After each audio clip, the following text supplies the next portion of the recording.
진중권 광운대 특임 교수가 총선 뒤 김건희 여사와 1시간가량 직접 통화했다고 밝힌 가운데 윤 대통령의 멘토로 불렸던 심평 변호사도 비슷한 시점 김 여사와 통화한 적이 있다고 밝혔습니다. 심 변호사는 오늘 SBS 라디오 인터뷰에서 김 여사가 진 교수한테 상의를 하고 조언을 구했던 그 시점에 저한테도 전화를 해왔다고 밝혔습니다. 심 변호사는 통화에서 명품백 관련 대화가 있었냐는 질문에 그 내용을 다 밝힐 수는 없다면서도 당연히 대화를 나눴다고 답했습니다. 당시 통화에서 김 여사는 사과를 해야 한다는 조언을 듣고는 최재형 목사와 주고받은 카톡 내용을 보여줬다고 심 변호사는 전했습니다. 제가 다 단호하게 언급했습니다. 여사님 그것은 사과를 하셔야 됩니다. 그렇게 제가 딱 잘라서 말씀을 드렸죠. 아, 사과하라고 말씀하셨어요? 김 여사님이 여러 가지 말씀을 하시면서 또 최재형 목사와 간이 이 오간 이 카톡 내용도 보여주시고 하니까 제가 그런 걸 다 파악하고 난 다음에는 이것은 사과해서는 안 될 것 같습니다. 이것은 정치적 술수에 말려든 것이지 이것을 사과하면 더 큰 문제를 낳을 수가 있겠습니다. 그런 조언을 드린 것은 기억이 납니다. 심 변호사는 진행자가 사과 여부에 대한 언급은 없었냐고 묻자 그런 말은 없었다며 김 여사가 사과와 관련해 뚜렷한 입장을 가지고 진중권 교수나 저한테 상의한 것은 아닐 것이라고 답했습니다. 그러면서 진중권 교수가 김 여사와 나눈 대화 내용을 공개한 것을 두고는 김 여사가 다급한 마음으로 조언을 구한 걸 일방적으로 공개한 것이라며 비판하기도 했습니다. 진중권 교수가 일방적으로 발표한 것이고 상대방의 반박을 어떤 봉쇄당 상태에서 그렇게 주장을 하는 것이죠. 김 여사가 이 다급한 마음으로 진 교수한테 조언을 구했습니다. 이런 사람과의 대화를 공개할 수 없는 것이 사람에 대해서 최소한의 기본적인 예를 갖춰야 되지 않습니까? 고해성사를 받은 신부가 신도의 비밀을 다 폭로를 하면 어떻게 되겠습니까? 김 여사가 자신의 처신을 둘러싼 문제에 대해 용산 밖 외부 인사와 소통한 사실이 드러난 건 한동훈 전 국민의힘 비대위원장과 진중권 교수에 이어 이번이 세 번째입니다. 야당에선 김 여사가 비단 이들과만 소통했겠냐며 평소 사적인 통로로 활발하게 각종 정무적 논의를 해온 것 아니냐는 의문을 제기하고 있습니다. 진중권 광운대 특임 교수가 SNS를 통해 김건희 여사와의 통화 내용을 공개했습니다. 지난 총선 직후 거의 2년 만에 전화가 걸려와 57분간 통화했다는 겁니다. 한동훈 국민의힘 당대표 후보와의 문자에 대해 당사자인 김 여사에게 직접 들었다며 친윤 측 주장은 김 여사에게 직접 들은 것과 180도 다르다고 적었습니다.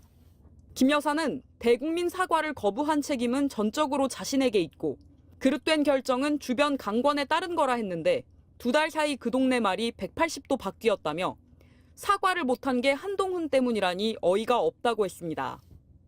당사자조차 주변, 즉 친윤들이 말려서 사과를 못했다 인정했는데도 친윤은 이제 와서 한 후보 탓을 하고 있다며 사실상 한 후보를 두둔한 겁니다. 당권 주자들 사이 격한 공방은 계속됐습니다.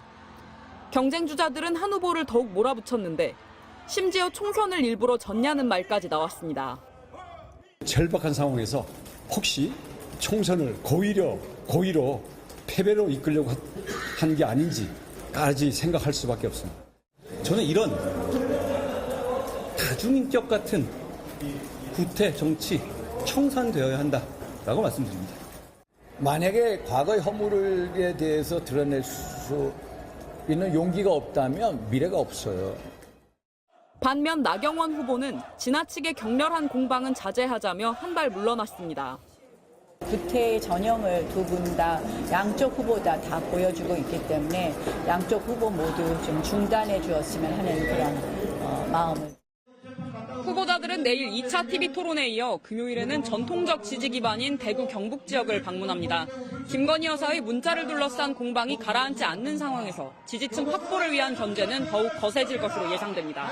MBC 뉴스 김민영입니다. 지난 1월 15일 김건희 여사는 국민의힘 한동훈 당시 비상대책위원장에게 두 통의 문자를 보냅니다. 먼저 재특검이란 말을 꺼냅니다. 대통령과 재특검 문제로 불편하셨던 것 같은데 제가 대신 사과드리겠다. 너무나 오랜 시간 동안 정치적으로 활용되고 있어 기분이 언짢으셔서 그렇다.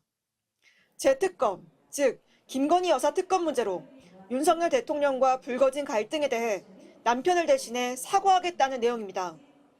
윤 대통령이 김건희 여사 특검 문제로 한동훈 당시 법무장관과 마찰을 빚게 된 계기는 과연 뭘까? 한 전 법무장관은 문자가 오기 한 달 전 김 여사 특검법은 독소 조항이 담긴 악법이라면서도 원칙적으로 동의한다는 입장을 밝혔습니다. 법 앞에 예외는 없어야 합니다. 그리고 국민들이 보시고 느끼시기에도 그래야 합니다. 이 발언을 문제 삼아 윤 대통령이 한동훈 후보에게 언짢은 기색을 내비친 걸로 보입니다. 그리고 일주일 뒤 한 후보는 국민의힘 비대위원장이 됐습니다. 김건희 여사는 몸을 한껏 더 낮추면서 국민을 향한 대외적인 사과를 언급합니다. 이런 자리에 어울리지도 자격도 안 되는 사람이라 이런 사달이 났다. 충분히 죄스럽게 여기고 있다. 사과를 하는 것이 맞다고 결정 내려주시면 그 뜻에 따르겠다. 제가 너무도 잘못한 사건, 진심으로 뉘우치고 있다. 한 후보는 아무 답을 하지 않았고 김 여사의 대국민 사과는 없었습니다. 반년 전 5통의 문자를 두고 김 여사 측은 당 입장을 고려해 자존심을 내려놓고 연락했다는 입장입니다. 반면 한 후보 측은 재특검법으로 시작한 문자들을 두고 왜 사과에 자신의 허락을 받냐고 반문하며 진정성을 의심하고 있습니다. MBC 뉴스 지은수입니다.